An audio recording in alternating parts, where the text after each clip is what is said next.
For real, when I left home and said, I don't want to be controlled no more, like I meant that. Like I don't want nothing to control me but me. And so I got to put myself under extreme discipline to make sure I'm free. If you want more discipline in your life, you need to hang around people who are very disciplined. My guaranteed formula for success that is 100% proven for my life and other people I've taught. Rise and shine, it's Espresso time. What's up, Believe Nation? It's Evan. My one word is believe, and I believe in you. I believe you have Michael Jordan level talent at something, and I want you to find it, embrace it, and make a difference using it. So let's start your day off right. Grab your cup of coffee and sip on today's message, discipline yourself. Over to you, Eric Thomas. I wake up every morning. Espresso keep me going. I wake up every morning.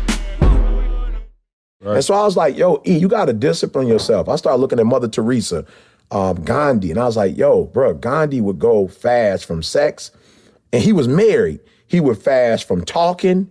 You know, I just started watching these great people and was like, yo, these people fast, and not about fasting, like that's not the piece, but they were very disciplined people. Mm-hmm. And they would not allow their exterior world to dominate or destroy their internal world. I just like, yo, I want to get to a place where I can control me. My family members have grown. I lost an uncle who cirrhosis of the liver, brilliant man, but just drinking. And I was like, yo, I do not want to. My father was a substance abuser for years. I was like, yo, I don't want a life where something else is controlling me. Mm-hmm. You know, like for real, when I left home and said, I don't want to be controlled no more, like I meant that. Like I don't want nothing to control me but me. And so I got to put myself under extreme discipline to make sure I'm free. So when people see me, you get up at 3, you don't drink, you don't smoke. I'm not doing that because I think I'm better than nobody else, or I think you're gonna go to hell because you had a drink. I want to control, I want freedom. And for me, disciplining myself means more freedom. And the less you discipline yourself, people who, I told my son the other day, I was like, yo, son, I don't not want you to have fun. I just seen a history of people who just have fun. Christmas, Thanksgiving, Halloween, New Year. Yeah, they're the people who Thursday night, Friday night. Oh man, every night. Yeah. They're the people who end up in their 20s having a great deal of fun, but in their 40s and 50s, they working for somebody, and I'm not saying nothing wrong with cleaning toilets, but they doing something they don't want to do for the rest of their life, and they can't retire because they played so much. Yeah. You know, so for me, I just look at Venus and Serena, Michael Jackson, when he used to like 5 and 6 just dancing all night. I just think the more a man disciplines himself, the greater, it don't mean it's gonna happen, but the greater the probability that he has this sense of freedom. If you look at anybody who's had massive success in the world, any of your heroes, your idols, athletes, entrepreneurs, musicians, inventors, politicians, like whoever it is that you look up to, getting to the top in any field comes with a lot of discipline and hard work. It doesn't guarantee your success. You could be disciplined and work hard and not make it, but nobody at the top has made it without the discipline and the hard work. It's your ticket in. It's a necessity to get to be at the top. If you don't want a life at the top, then don't worry about it. But if that's your aspiration, that's your goal, you want to be an industry leader, it's going to have to come with discipline and hard work. So the next question for me then becomes, well, how do you get the discipline? Okay, it's important. Now, how do I find it? How do I embrace it? How do I use it daily? Because that's the problem. You're motivated and then you're not, and then you're motivated and you're not. How do you keep the discipline going daily? The two things that keep coming to mind for me, one is that you need to have the strong why. You have to feel like what you're doing is important. You have to feel like it's all working towards something. Whatever that thing is that you want to accomplish has to mean something really important and powerful to you. I'm a big believer that your purpose comes from your pain. For me, why do I love helping entrepreneurs? Yes, it's aspirational in that I think entrepreneurs will solve all the world's major problems. I want to be a part of that. I want to contribute as much as I can. But the bigger reason is I sucked as an entrepreneur getting started. It was the worst days of my life. I never felt so low and so useless and so worthless in my life. And when I got through, I just wanted to make it easier for other people not to have to suffer the same early days that I did. I think there's a lot of people who suffer that. You might know a thing or two about it watching this, and they never find their way through. And that to me was crazy. I just wanted to make it easy for other people. So, and that's typical. your pain becomes your purpose. So whatever pain that you're struggling with right now, I get excited because that means you're going to have a really strong purpose. That means you're going to be able to help a lot of people. Once you solve it, once you get through it, you'll be able to help others solve it too. And so the why has to be strong enough. Why are you putting yourself through even more work? It has to pay off somehow. And it's not just a monetary. It can't just be because I want to make money. You won't stick with it just to make money. It's got to be a deeper connection to a purpose of what you're doing. And so the most disciplined people, they have a why. They have a strong why that usually comes from a place of pain that motivates them to keep going every day. The second thing is your environment, the things that are around you, the physical environment, the habits, the people that you have around you. If you're around people who are slacking off all day long, it's going to be really, really, really hard for you to go the opposite.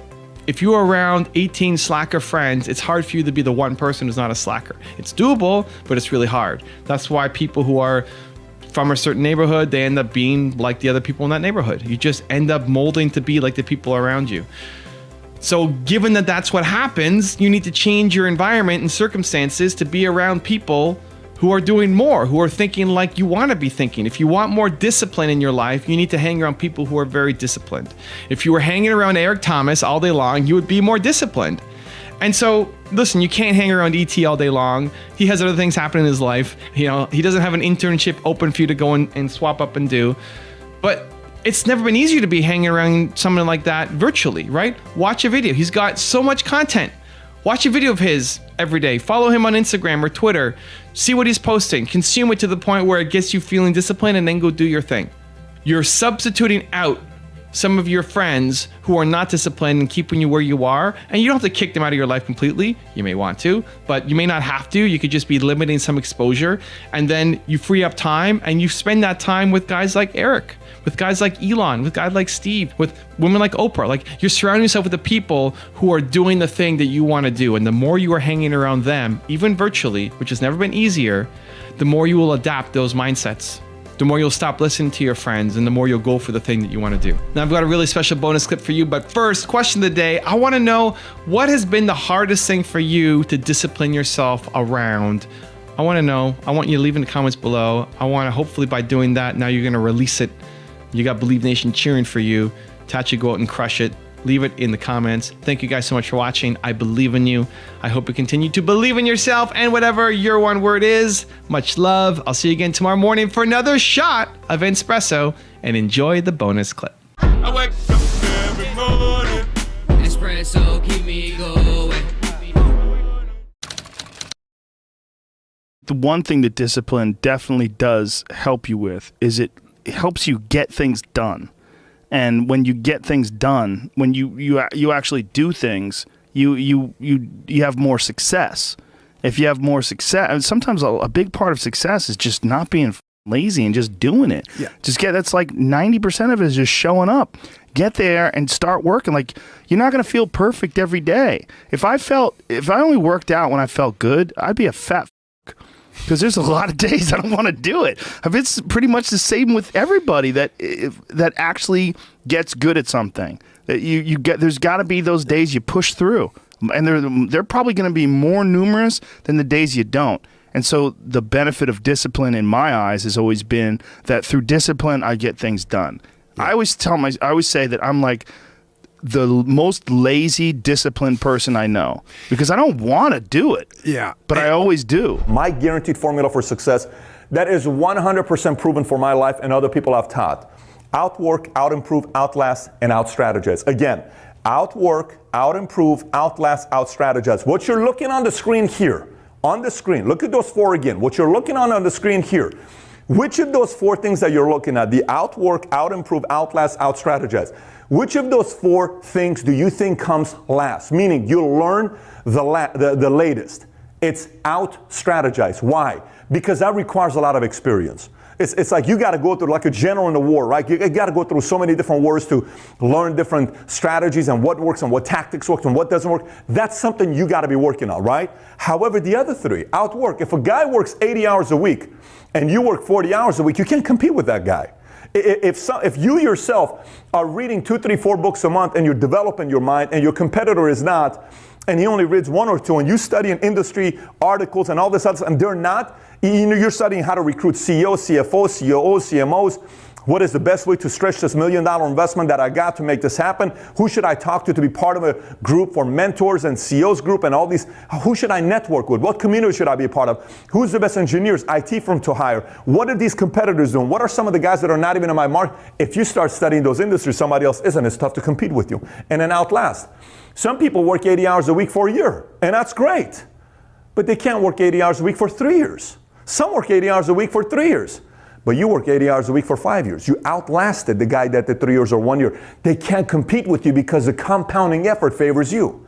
So these 4 things that you look at on the screen require one thing, and that's discipline. And the discipline part, you don't hear a lot about. That's the things people do when nobody else sees.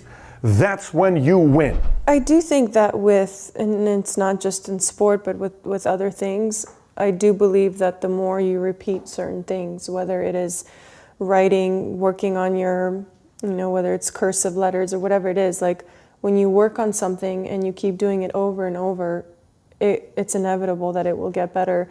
And by that, you're creating this feeling of repetition, which leads to discipline. Like, you can do it over and over again. And that's one of my first coaches, Robert Lansdorp, who I speak about in the book. Like, that was his philosophy is I would take a lesson from him, and his philosophy was just hitting and grinding, and it wasn't about patterns or anything, which, I could get from somebody else. But what he gave me is that feeling that I could hit the ball from any part of the court and feel like I could do it with closed eyes and make it and know exactly where it's going. And for me, it started at a young age. Like, my mom would like make me memorize this Russian literature that I did not appreciate at 5 years old. It was very difficult, and I didn't know what it meant. But I would do it, and I would memorize it, and then I would feel that I accomplished something. I don't know why, but the repetition led me to this discipline, and I think that helps with mindset. So let me give you the one-word secret to happiness. One word. This is all you need to be happy. The most important word ever. If you had to think of one word that's most important to you, or that sums you up, or that would be kind of like a little beacon. If you want another awesome video in our Black Excellence series, check out the video right there next to me. I think you'll enjoy it. Continue to believe, and I'll see you there.